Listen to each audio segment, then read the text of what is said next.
Today is going to be a pretty special video because I am finally selling the Hellcat Challenger. And there's a very good reason behind me doing this.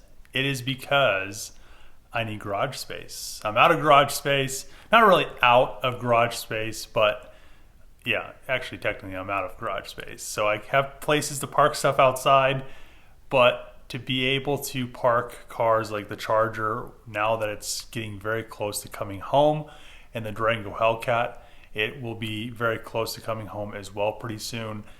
I need places to park these cars inside. I don't want to leave them outside.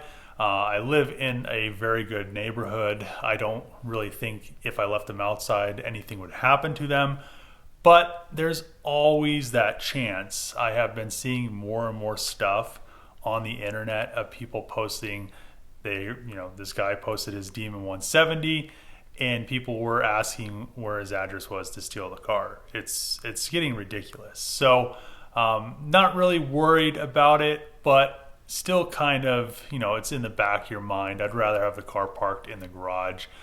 Plus during the summer, we get a lot of hailstorms. So I don't want to have, we're not even there. It's the beginning of winter, but I want to be prepared. I don't want it sitting outside all winter, getting snowed on, and you guys understand. I originally purchased the Challenger Hellcat from the auction, and after posting a few videos, the original owner actually reached out to me and told me exactly what happened to the car. I had my speculations, but he sent me a video. What happened was a lady ran a red light, T-boned him in the front, and the car was deemed a total loss. The insurance company wrote it off. He was very sad because the car went to the auction and he thought the car was going to end up just going to a scrapyard and getting parted out. Fortunately enough, I bought the car and the car went on to live another day, which is awesome. I love that. He loved that. And I think a lot of people that watch my channel love that as well. And I needed to do a bunch of work to this car to get her back on the road. So I started off with tearing the whole front end off the car, getting everything ready to go. And then one of my friends, Chris at Champlain's, which is a body shop locally, helped me do all the laser alignment, which was awesome because without his help, there would have, it would have probably been a catastrophe because I don't have the tools. And to buy the tools, there's so much money, it wouldn't even made sense, even at this point with all the rebuilds I have done. Then me and my friend Nate, my friend Billy went to the dealership up in Springs to get a bunch of service work done and completed to the car so I could finally take this car on its maiden voyage, which at that point in time, I had never driven a supercharged car before. I had driven cars that were 700 to 800 horsepower, but I had never driven a car that was a supercharged car with 700 horsepower. They're different. It's 100% different, and every car that you're gonna drive is gonna be different. And the first few rips in this car was amazing. And to this day, even after I've driven so many different Hellcats, it's just a different experience. They're such a heavy car, but when you're accelerating, it's just night and day difference between a turbo car and a supercharged car. And then I had to paint a few other things on the car because I had to wait for replacement parts because stuff kept getting damaged in shipping. I ended up putting the red eye wing on the car because I liked it a lot more. Dodge finally released it because I did end up getting this car in 2018. It was a 2018, and by 2019 they came out with the red eye wing. My friend Nate helped me out along the way when I needed help putting body panels on and stuff like that, going along on ride-alongs and helping film, which was cool because filming by yourself and doing stuff by yourself is never fun.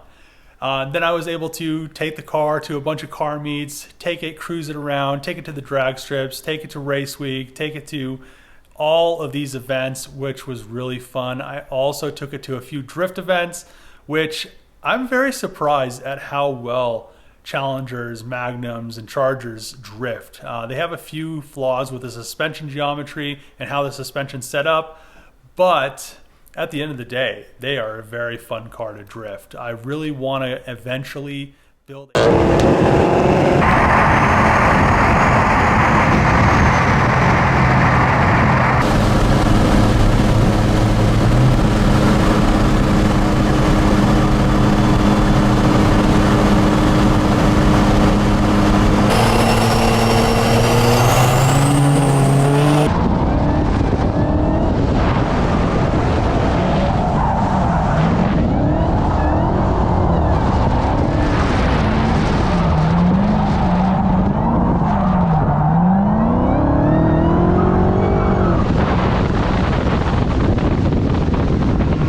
garage, get those tires mounted, get them road forced so we can get the Hellcat running and driving again. Because I haven't driven it in like 6 months, all summer, because this whole wheel situation. I should have probably just ordered a brand new wheel. Back from Dodge, they mounted, balanced the wheels and tires, and I'm going to try these tires out.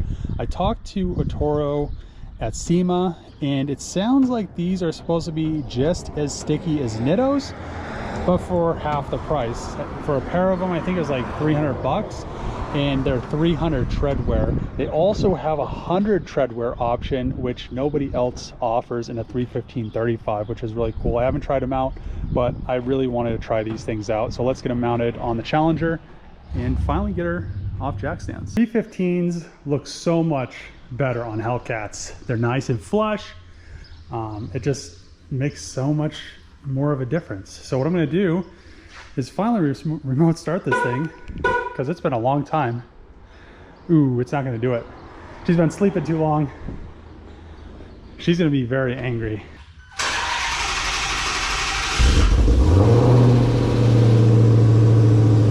It needs gas.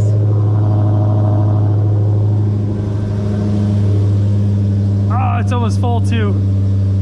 Service, it's been sitting up so long, it says service active damping system. Those bad boys. Man, driving this car after 6 months, it's like, I don't know, it's so nice. I can't believe I haven't been driving this thing for this long. And it's so fast. Why haven't I been driving this all summer? Oh yeah, that wheel. But this thing is going to be for sale if you're interested. I mean, I don't need to sell it, I'm just tired of having so much stuff. I've been selling all kinds of stuff this week. Took the Challenger for the first test drive in 6 months, and she drives great. I can't believe I haven't been driving this car all summer. The new tires feel great. I don't think the front wheels were balanced out well. This one was a brand new one. The other one had some rash from the accident still. Now they're both, well, that one's fixed. This one's still new, but they were road forced. And she is really smooth compared to before. Plus they're 315/35s instead of 305/35s, which to me is what should have been on these cars from the factory. The one thing I've never really liked about the Challengers and what I fixed on my Charger is you can see how it's raked. The front wheel is really close to the flare compared to the back wheel. I think Dodge resolved this on the newer models. I think now they look more like my Charger, where the back is always gonna look lower than the front because the wheel has to turn. But I'm really happy this thing is running and driving again, or drivable. What I do now to the Challenger is I'm going to clean her up since it's been so long sitting in the garage. The interior, it's been sealed up, it still smells brand new, still clean, no dust, but I'm still going to vacuum everything, clean everything up, and then also clean the engine bay, the brakes, the outside, and then I'll take some pictures so I can list this thing, actually list this car for sale. A few moments later. So I guess I am also selling my Hellcat today. So I have the title in the car, just cleaned pretty much. I didn't have very much stuff in it, but everything is cleaned out of it. It's like a mass liquidation. Yeah, so more garage spaces, but I'm gonna be very sad to see this car go. Let's head over and meet the guy. This is very depressing. This might be the last drive in the Challenger Hellcat. This thing's so nice. I just said this, but it's so nice to drive. I mean, man, I don't know. I can't wait to drive the Charger because it'll be just as nice, but man. Oh, I'm driving a car that's not mine anymore. There's the guy in the dually that just bought it. I'm taking it over his house.